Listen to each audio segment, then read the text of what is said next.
इचक्या तुम्ही तुमच्या बऱ्याच व्हिडिओ मध्ये गुलीगत धोका असं मुलगी गुलीगत धोका देते म्हणून गुलीगत धोका. गुलीगत धोका ही मुलगी देते, मुलगा देत नाही. मुलगा नाही देत का?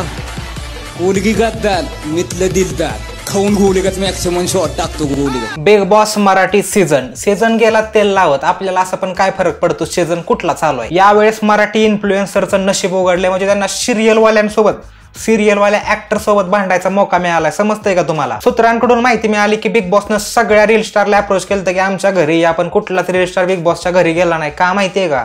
कारण तिकडे फिल्टर नसतात. बिग बॉस मराठी कंटेस्टंट बघितला असा 2 माणसं आपल्या हात आहेत. एक म्हणजे वैभव आणि दुसरं म्हणजे डिप्पी. दोघं बी फायनल मध्ये येणार, फिक्स विषय संपला. जिंकणार दोघांपैकी एक कोण तर हायच. ओके, कॉन्फिडन्स पाहिजे तर असा पाहिजे 2 माणसं आपली आत येते आणि दोन्ही पण फायनलला येणार आहे. नाही म्हणजे आधी खेळू द्या तरी. मान्य आहे तुम्ही कोल्हापूरचा आहे आणि ते पण कोल्हापूरच्या येते म्हणून तुम्ही सपोर्ट करताय, पण उद्या वाईल्ड कार्ड एंट्रीला एखादा सातारकर आला म्हणजे मग काय करणार? मित्रांनो, सूरज चव्हाणची मराठी बिग बॉस मध्ये एंट्री झाली आणि अनेकांना आश्चर्याचा धक्का बसला. कुणालाही वाटलं नव्हतं की सूरज चव्हाण मराठी बिग बॉस मध्ये जाऊ शकतो. तो गेला त्याच्या नशिबाने. नाही बसला दादा, नाही बसला आश्चर्याचा धक्का. तुमच्या माहितीसाठी सांगतो, बिग बॉसची टीम एवढी पण क्रिएटिव्ह नाही की सूरज चव्हाणला बघून एखाद्याला आश्चर्याचा धक्काच बसेल. त्यांना मराठी मधला पुनीत सुपरस्टार पाहिजे होता, पण बिग बॉस वाले विसरले की बारामतीकरांचे खायचे दात वेगळे असतात आणि दाखवायचे दात वेगळे असतात. त्यामुळे एवढं तर लक्षात घे की त्याच्या नशिबानं तो आला नाही, पण त्याच्या नशिबानं जर जिंकलास तर मला काय प्रॉब्लेम नाही, पण त्याचं क्रेडिट पवार साहेबांना देऊ नका म्हणजे झालं. संपायला लागलेलं करिअर वाचवायला लोक बिग बॉस मध्ये जातात, पण सूरज चव्हाणनं बिग बॉसचं करिअर वाचवलंय. मान्य करा नाही तर मरा, पण मी मान्य करतोय. मी बिग बॉस मराठी फक्त आणि फक्त सूरज चव्हाणमुळे बघतोय. त्या पोराचा आधीपासूनच इंस्टाग्रामवर 8-9 लाख फॉलोअर्स आहेत, पण तरी पण त्यानं आजपर्यंत एकदा पण सोशल मीडियावर स्वतःचं गरीब कार्ड खेळलं नाही. पण त्याच्या मागे लोकांनी त्याला जगातला सगळ्यात मोठा गरीब म्हणून घोषित करून टाकलाय. जी लोक त्याच्याबद्दल वाईट बोलतात त्यांना फक्त एवढंच सांगायचं की अरे देवाने त्याला त्याच्या नशिबातलं दिले रे, तुमच्या नाही.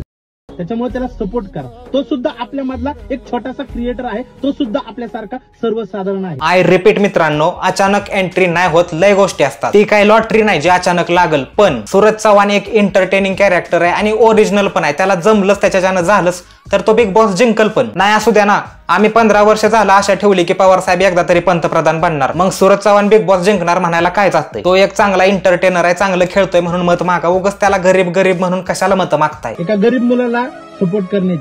मित्रांनो, सूरजसाठी मी व्हिडिओ बनवल्याच्या नंतर अनेकांच्या प्रतिक्रिया आल्या की आपण सूरजला सपोर्ट करूया, पण खरी वेळ ही आहे मित्रांनो, कारण सूरजला नॉमिनेट केलं आहे आणि सूरज बरोबर जे घडते ते तुम्हाला सुद्धा दिसतंय. त्याच्यामुळे सूरजला वाचवायचंय, सूरजला आपल्याला त्या घरामध्ये ठेवायचंय, सूरजला विनर बनवायचे. या दादांची तळमळ मला दिसते आणि मी समजू पण शकतो. पण कमेंट सेक्शन मध्ये पब्लिक सूरज चव्हाणला काय म्हणतंय माहितीये का? गरीबाच्या पोराला जिंकवल्याशिवाय आम्ही शांत बसणार नाही. अरे झाकण जुल्यानो, तो रिबिन कापायचा 80,000 घ्यायचा आणि आता बाहेर आल्यावर तर रेट अजून वाढल. त्याच्या एक रील प्रमोशनचा रेट पण 40-50 हजार असेल. तुम्ही MIDC मध्ये कामाला जाताय 18,000 महिन्यानं आणि त्याला गरीब म्हणताय वे. नाही आता कोणाला येडं म्हणायचं? त्याला म्हणायचं का तुम्हाला म्हणायचं?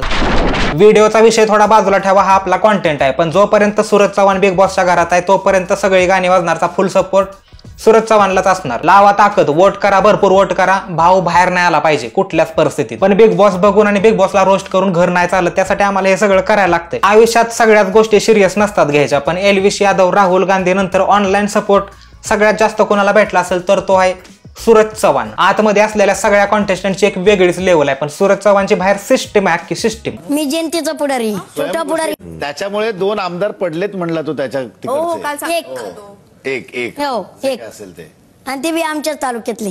तुमच्याकडे अब्दू असेल तर हा घ्या, आमच्याकडे पण आहे घनश्याम पुढारी. ह्याला पण बिग बॉस न घेतलाय. नाही दिसतो छोट्या पण फेकतो लय मोठ्या मोठं फेकायची सवय ह्याच्या अशी तशी काय जाणार नाही. घनश्यामचं कसं झालं, राजकारणी माइंड, पण मी राजकारणात जात नाही. भावाला फक्त कडीपत्ता म्हणून बिग बॉस मध्ये घेतला. एकदा का बिग बॉसला चव आली की बिग बॉस त्याला बराबर साईडला काढणार आणि आपल्याला कळणार पण नाही. सकाळी डीपी दादांनी जरासं माझ्या शरीराचा जर डीपी दादाला हात लागला तर त्यांना वाटलं मला गुदगुल्या झाल्या आणि कॅमेऱ्यासमोर जाईल की महाराष्ट्राचा छोटा पुढारी गुदगुल्या करतो. ते सगळं ठीक आहे, पण शिवसेनेच्या प्रचाराला आतापासूनच कशाला सुरुवात केली? अजून विधानसभा भरपूर लांब आहे. नाही ह्यांची ते नॉमिनेशन करायला आणलेली मशाल बघून मला आठवलं म्हणून म्हटलं उगाच पॉलिटिकल जोक जास्त मनावर घेत जाऊ नका. पण हे पुढारी डबल ढोलकी, ह्याला आधी नॉमिनेशन म्हणायला येत नव्हतं. त्या सूरज चव्हाणचं एक वेळ समजू पण शकतो, पण हे लय बाराचा येड बनून पेड खातंय.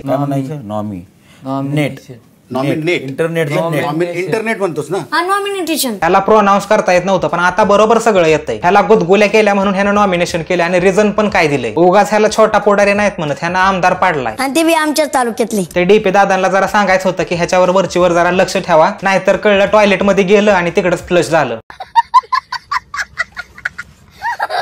महाराष्ट्रामध्ये बिग बॉस सुरू झालाय का विधानसभेचे इलेक्शन लागले ते समजणं झालंय. फक्त बिग बॉसचं वोटिंग चालू आहे आठवड्याला, पण वाईब 100% विधानसभेच्या यायला लागल्यात. धनंजय पवार यांना वोट देण्यासाठी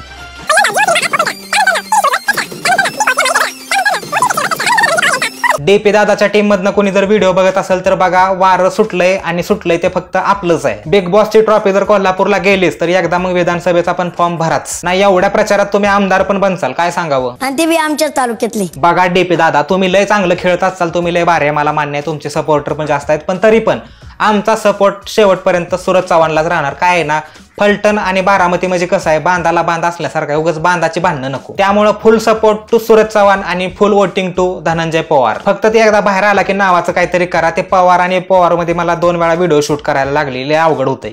स्वागत करूया बारामतीचा रांगडा गडी